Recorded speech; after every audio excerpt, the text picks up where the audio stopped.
look, this was a terrible night for Republicans. I've seen a lot of Republicans out there saying, oh, it's not that bad. Here's some silver linings. It was a bad night. That Virginia loss for Governor Youngkin was significant. It wasn't a landslide, but he lost.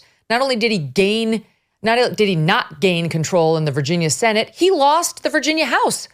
The pundits had been expecting him to emerge with both under Republican control and have such a victory, Ron DeSantis-like, that he might actually catapult into the 2024 race as the underdog savior. Not happening. So Youngkin is kind of done. He's certainly done for 2024, and he may be done beyond that because he didn't. Look at DeSantis actually did make that happen down in Florida, and he's struggling in the current race. So that's one thing. They've lost a savior in the Republican Party. And then you go down the list, like Daniel Cameron, rising star in Kentucky, this completely winsome, Rich Lowry loves that word, but it's very fitting here. Candidate, sort of could be the next generation Republican attorney general, lost to the incumbent Democrat, notwithstanding his overreaches on COVID, that they did not make that Democratic governor incumbent pay. They kept Daniel Cameron out, notwithstanding a Trump endorsement, all of it.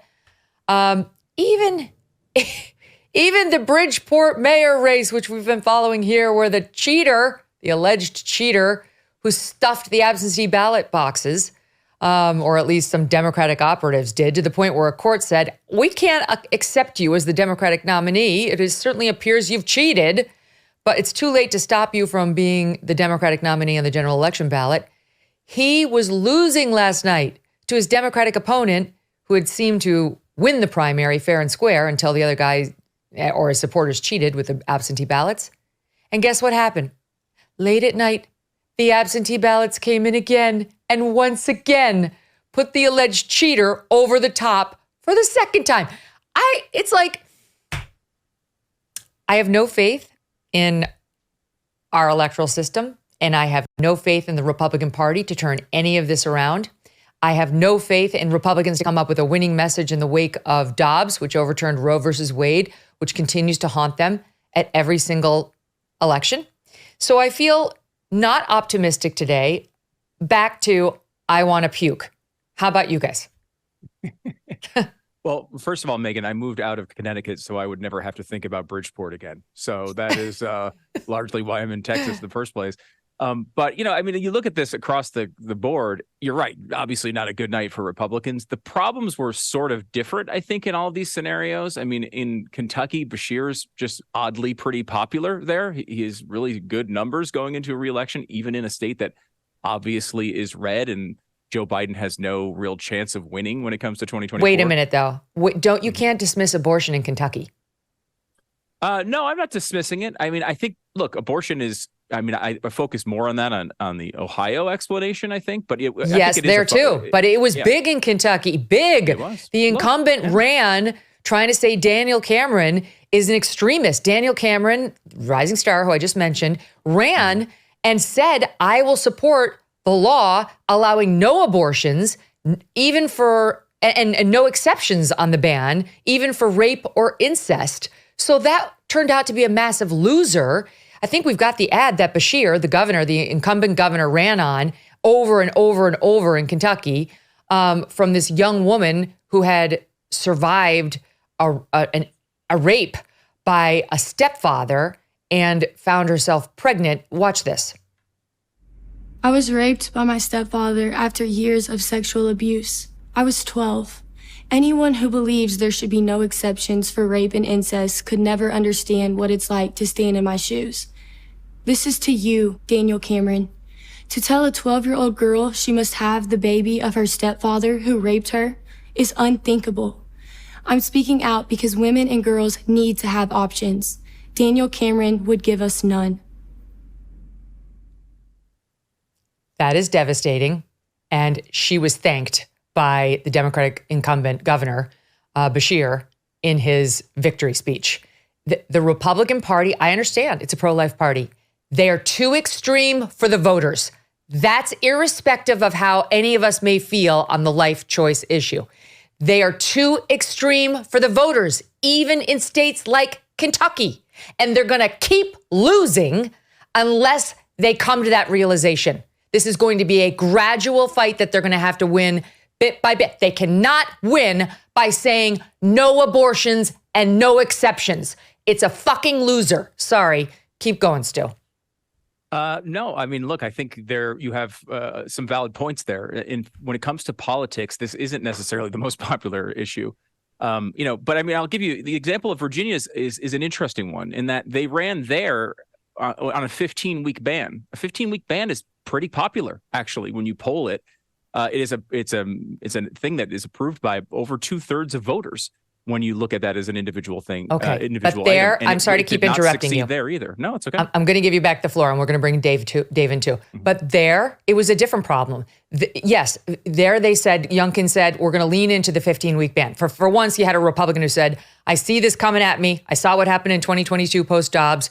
I'm going to lead. I'm going to say the Republicans in this state are okay with a 15-week ban. And there was about a 50-50 split on it amongst the Virginia electorate. It wasn't hugely polling against him or for him on 15 weeks. Happens to be where most of the country is. But the Democrats in Virginia ran dishonest ad after dishonest ad, and the Republicans were outspent. We have one of the ads lying about the GOP position. This, I believe, clearly resonated with the voters down there. Here it is. I want you to hear what Tara Durant supports. Tara Durant supports letting Virginia ban abortions with no exceptions. Durant says doctors who disagree with her laws should be in jail. She supports letting Virginia force a 10-year-old rape victim to carry to term. Tara Durant is extreme. Terrifying, too much. We cannot elect Tara Durant. These were everywhere in Virginia, not just about her, across the board. And so I think in Virginia, it was, again, abortion played a big role, but it was a messaging issue. They were outspent and they were out-messaged. Go ahead, Stu. Yeah, I mean, I think they lied like crazy in Ohio, too. I mean, look at the wording of the amendment that went down. It brought in things like contraception and miscarriage care and all of these other unrelated items that people looked at. I mean, if you were a voter that didn't follow this that closely, I think you'd look at that Ohio thing and say, wow, they're trying to ban contraception. Of course, I don't want them to do that. I think they do this all over the country, and they do it to positive effect when it comes to politics. It's probably going to work in a lot of states. Yes. I think they're very good at it. Yeah, they're very good at it. And this is really their only thing to run on, right? They can't run on the Joe Biden record. They're looking at abortion as literally the only thing. The New York Times Siena poll. This is literally the only thing that Biden's beating Trump on when it comes to the issues. He's crushing him on immigration, on the economy, of course, on international affairs. But abortion was the one thing in which Joe Biden had a 9-point advantage. Democracy, he had a 3-point advantage as well. But when you say it's the only thing that they can, so yes, you're right. And unfortunately for Republicans, it's a huge thing to the voters. I agree. What I will say, though, is, it's a tough issue. I have some sympathy for the Republican Party politically here because, look, it's something that they believe. It's something that I believe. And frankly, like, if it means losing some elections to protect the lives of children, I'm pretty willing to go down that road. Can't. And I know, Megyn. No, I disagree. I know. I think long term. You know how many people, if the Republican Party cares about lives, how about all the lives that are being lost on the border right now because they can't get Republicans in office to set things straight? Every issue comes at the expense of another issue. For 30 years, 50 years, the Republicans have been saying that abortion is a state's issue. It's a state's issue. It's a state's issue. Well, now it's becoming a state's issue. Now it should be a laboratory of the states, and states are going to have to make up their own minds. And Republicans are going to have to take the pulse of their own electorate, state by state, and figure out where they are and be realistic. And where they're out messaged and outspent in places like Virginia, where their message is getting completely befuddled and messed up, they're going to have to fight harder. But the thing is, Dave, I care about abortion. I care about all these issues. But abortion is becoming the single issue that is forcing Republicans to lose state after state, election after election. And how the hell are these Republicans who are so pro-life ever going to get any of their agenda elected from the cheap seats outside of the state houses? Listen, I think clearly the messaging needs to change. And I'm very pro-life Catholic. I don't think that there should be any abortion. But you're right. It's about what the voters think. And that message is clearly too harsh right now for the electorate. But I got to be honest with you. Republicans were having down ballot problems before the Dobbs decision. And I do think that we need to think about Donald Trump's leadership of the Republican Party. I was thinking about Barack Obama. And I have this theory that there's two kinds of presidents, right? There's cult of personality presidents and managers. In the last 100 years, the cult of personality presidents were FDR, JFK, Reagan, Obama, and Trump. I roughly describe this as like you could walk into somebody's house while they're president and there's a picture of them, right? You never walk into anybody's house in 1996 and there's a big picture of Bill Clinton, right? That just would have been weird. People don't have that kind of Except his personal investment. When you look at Barack Obama's record on down ballot races, it's atrocious. During his 8 years, the Democrats went from 59 to 48 Senate seats. They lost 62 House seats. They lost 958 seats in state legislatures.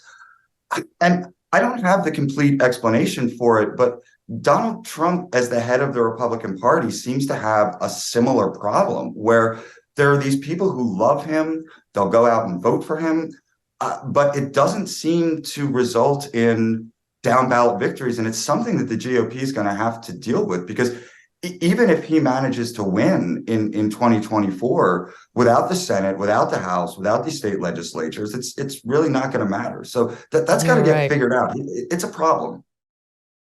Finding an honest doctor that is not following in the footsteps of Big Pharma can feel impossible.